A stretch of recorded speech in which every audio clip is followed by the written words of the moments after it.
Jawuan Harris' up-and-down sports rollercoaster will, not surprisingly, send him hurtling on yet another trajectory. By way of NJ.com, MLB.com's Jonathan Mayo is reporting that Harris has signed a contract valued at $215,000 to play baseball for the San Diego Padres. Harris was selected in the 7th round of the June 2018 Major League Baseball draft by the Padres. While Harris had the option to continue playing college football for Rutgers even after signing the contract, he has instead opted to embark on his professional career. Harris, Rutgers' leading receiver 2 years ago, was suspended for the 2017 opener because of an unspecified violation of team rules. In May of this year, Harris was suspended for 8 games by Ruth's baseball team that was actually Harris' second suspension while playing the stick and ball sport at the university, as he was benched for 2 weeks back in 2016. Speaking of 2016, Harris led the Scarlet Knights in receptions 39 and receiving yards 481 at. His 3 receiving touchdowns were second on the team. Last as a redshirt sophomore, he moved to defensive back. He started 5 games at safety, and tied for the team lead in interceptions with 3. Even if you don't follow the ins and outs of recruiting, if you're interested in college football enough to read this fine blog of ours, you've probably heard of Elite 11. It's an annual gathering of, you guessed it, 11 of the nation's best quarterback recruits each summer at Nike's headquarters in Oregon. Only the elite of the elite of the elite high school prospects are fortunate enough to appear at Elite 11 once, but Chase Griffin somehow managed to make it to Elite 11 3 times, by the time he was 13 years old.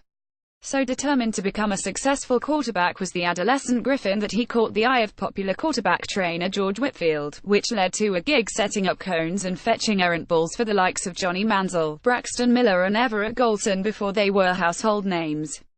I can tell you, from the neck up, HES on what I would call an accelerated program, Whitfield said at the time. He is really getting a chance to understand the office of the quarterback. Though Griffin was devoted to becoming the best football player he can be, his interests spread far beyond the gridiron. Here's how Max Olson's 2014 profile of the 13-year-old Griffin began. Round Rock, Texas. Chase Griffin is a 13-year-old prodigy in every sense of the word. He's a 99th percentile test-taker and chamber orchestra violinist who's already plotting to one day run a water purification startup, then maybe run for president. Fast forward 4 years and Griffin is now a 17-year-old rising senior at Central Texas Hutto High School, where he starts for the Hippos as a consensus 3-star recruit. Griffin is slight at 5'10" and 186 pounds, but isn't willing to let a slight obstacle like size stop him from living his dreams. I feel like through Wall Street a lot of good can be done and a lot of good change can be done because of the amount of power and money going through, Griffin told 247 Sports on his plans to major in economics in college. If it's positively affected by well-meaning morals, then the world can be changed for the better. On Friday, Griffin committed to UCLA, choosing the Bruins over a slew of Ivy League offers. We didn't really talk about football for the first 20 minutes in his office, Griffin told The Athletic. We're talking about economics and certain films about Wall Street, Too Big to Fail and The Big Short, and then it transitioned into football. He was telling me how they go through a certain checklist, transcripts, attendance, film, meeting you in person, seeing you throw live before they offer. And right after that, he says that's why we want to offer you a scholarship, and we kept talking. Michigan has played on uncolored end zone since the Big House was the size of AS. But that's about to change. The football program's official Twitter account on Friday pushed out a teaser image of crews installing new, blue turf inside Michigan Stadium's end zones. As you can see below, it's like the green-colored turf, but blue. The program also offered this Photoshop image of how the finished product will look.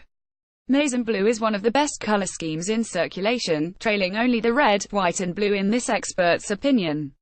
It's a combination that's hard to screw up, and Michigan didn't. As it turns out, Nebraska doesn't have a stranglehold on multiple player movements this offseason. On his personal Twitter account Thursday night, Malik Barkley announced that he will be transferring from Arkansas.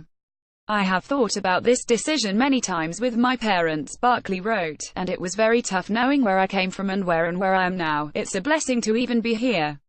Barkley, a 3-star 2017 signee, began his Razorbacks career as a running back before moving to wide receiver this offseason by new head coach Chad Morris. This offseason, he took a redshirt as his true freshman. In addition to Barkley, 4 other UA players have transferred this offseason: tight end Will Gragg to Pitt, tight end Jake Hall to SMU, defensive back Corey Hernandez to Iowa Western, and safety Reed Miller to Montana. Additionally, center Zach Rogers opted to give up his football career to pursue a job in law enforcement. Walter Brady's on the move again. Hoping that the third time will be a charm, Brady took to his Twitter account earlier this week to announce that he has asked for and been granted a release from his Middle Tennessee State scholarship. The defensive end wrote that he leaves MTSU with the intentions of continuing my dream of competing at the highest level in college football. pic.twitter.com/8L7RoopC 56 Night Part Alternation Mark Aries at Grind 410 June 13, 2018. Unlike the first time, Brady will be leaving this program as a graduate transfer. Brady began his collegiate playing career at Missouri, where he started 9 games as a redshirt freshman in 2015. His 7 sacks led all freshmen nationally, while his 12.5 tackles for loss were tops amongst that class in the SEC. For that, he earned consensus freshman All-American honors. In very early August of 2016, Brady was dismissed from the Missouri football program for what were described as violations of unspecified team rules. Shortly thereafter, although unbeknownst to most, Brady transferred to MTSU. After sitting out the 2016 to satisfy NCAA transfer rules, Brady started 9 of the 10 games in which he played for the Blue Raiders last. His 3.5 sacks were tied for third on the team, and helped the 6'3", 267-pound lineman earn honorable mention All-Conference USA honors. An unspecified injury sidelined Brady for all of spring practice this year.